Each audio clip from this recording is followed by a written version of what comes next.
Well, that was the week that was, week 3 in the Premier League. Certainly an interesting scoreboard when you look at it, Shaka. I tell you what jumps out at me was the number of road wins this week. How about that? Out of the seven road wins out of 10 Premier League games, the only home winners the whole weekend long, from Friday night through to Sunday, Villa and Liverpool.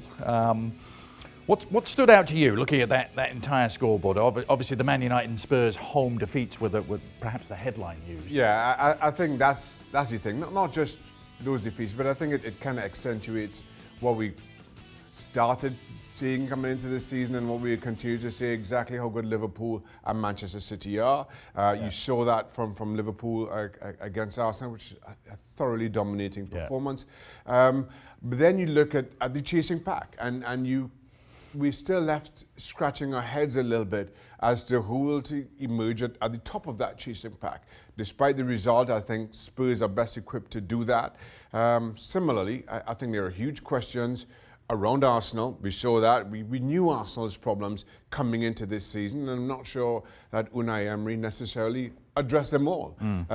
Because Pepe coming in, I thought was a good acquisition and gives them an option to play a 3 up front, yet somehow every time Arsenal play these big games, Lacazette finds himself left out. I don't understand that thinking, nor do I understand the tactics employed by Unai Emery, nor do I understand why he didn't address some of those defensive woes earlier on in the transfer window.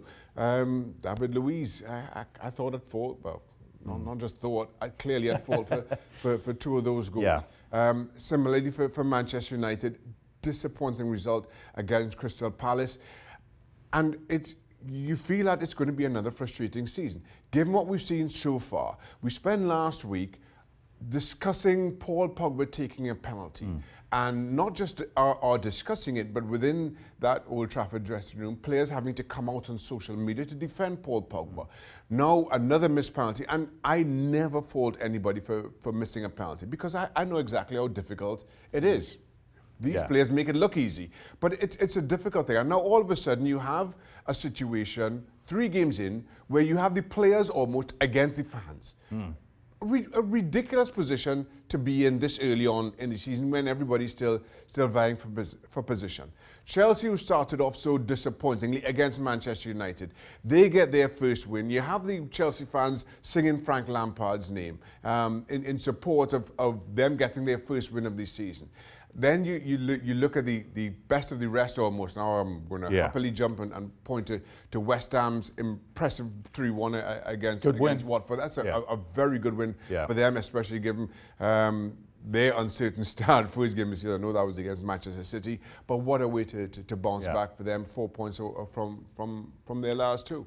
You talk about the best of the rest, Shaka. Was there any evidence this week that there's a compression going on? Clearly, Liverpool and Man City may have separated themselves even further, but when you look at everyone else, are they actually getting close together? I mean, 7 away wins? Yeah. Nearly 8. Burnley were denied one with a last-minute penalty. Very, very late on, against Wolves, who were such a story last season. Now you kind of wonder if this Europa League qualifier is where they've been going for, and I know they still have a job to finish against Torino, but they're going fantastic in. But I've struggled to find their form early on this season, and you wonder how that's going to play out over the course of the season. Where I think the early part, especially when you're one of these smaller clubs, keeping in mind, listen, how good Wolves were. This is an important part of your season. You don't want to be playing catch-up and chasing everybody else. But yes, you're right. I mentioned West Ham, and I'll use them as an example.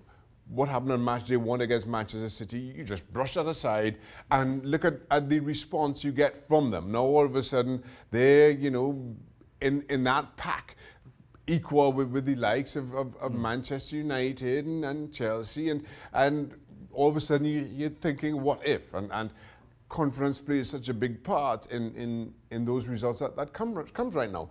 And even so, even again, we're just talking points in an early part of the season, but with the rest of the big 2 aside, there have been, some of their performances have not been great, or certainly even during the course of 90 minutes, there have been times where the likes of Arsenal and Chelsea and Spurs against Newcastle have giving you reason to be optimistic.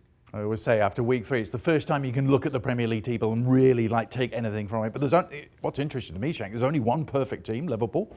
There's only one team that lost all 3 games. Watford, everyone else is kind of... Everyone is there and thereabouts. Yeah. You have Villa winning today. You know, you look at the newly promoted clubs and you wonder if they're going to be bad enough to give you a little bit of a safety net. But you have Villa winning, Norwich continuing, even though they lost against Chelsea, continuing to look simply outstanding. Sheffield United have shown that they have an upset in them. So if you take those newly promoted clubs for granted at your absolute peril. You're right.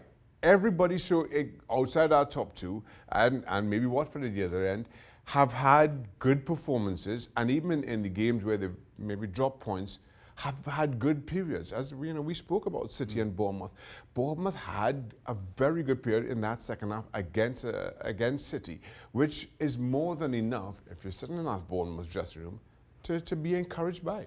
Teams, you can be sure, will be desperate to notch a win in week 4 before heading into the international break. Lots to look forward to next week. We've got the North London derby, Manchester United with a tricky trip to Southampton, Liverpool have to go to Burnley. We'll continue the countdown to week 4 right here as the week progresses.